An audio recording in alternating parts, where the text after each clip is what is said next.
Bom dia, turma. Conforme a gente já havia conversado na aula passada, hoje a gente vai comentar sobre a enfermagem psiquiátrica, mais voltada à saúde mental na adolescência e nas crianças.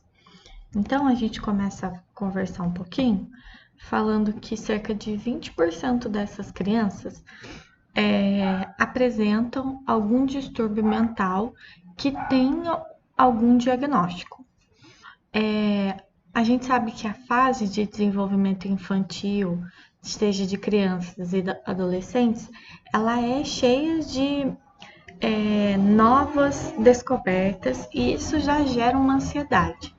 Então, para a gente fazer um diagnóstico preciso, a gente tem que saber diferenciar o que é um momento que está gerando essa ansiedade ou essa preocupação do que aquilo que é um momento em que se tornou uma doença ou se tornou algum problema de saúde mental. A gente sabe que todo mundo tem um comportamento mental que pode variar. Tem dia que a gente tá bem, tem dia que não, tem dia que a gente é mais estressado, tem dia que a gente é mais calmo. Então, a gente tem que saber o que é o normal. Saindo da normalidade, a gente começa a pensar em algum problema. As crianças, quando elas têm algum sintoma que a gente comece a duvidar, a gente percebe as dificuldades principalmente na escola. Um exemplo, uma menina ou um menino que está apresentando trabalho na escola para a turma. Essa apresentação já vai gerar uma certa ansiedade. Isso é normal. Vocês têm isso, adultos. Isso gera uma expectativa e gerando isso pode gerar uma ansiedade de ficar em frente ao público, de começar a conversar. Então,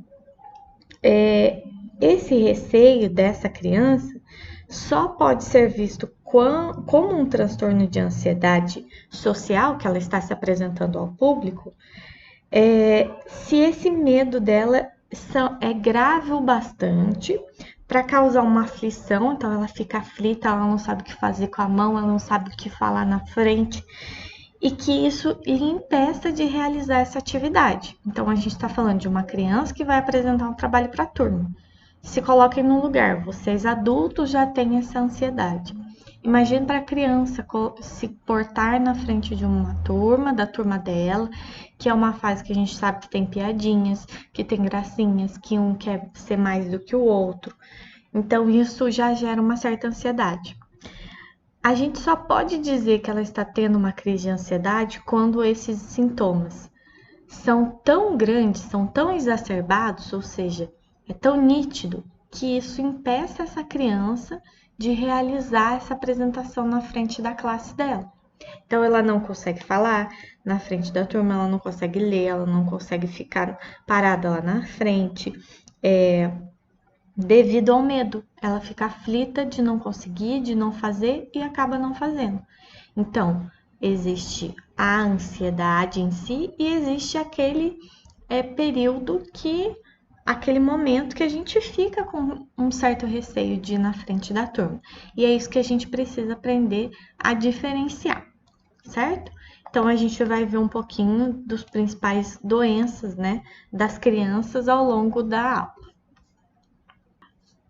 Muitos sintomas que as crianças apresentam e os adolescentes, eles acabam sendo parecidos com os sintomas de transtornos que essas crianças têm.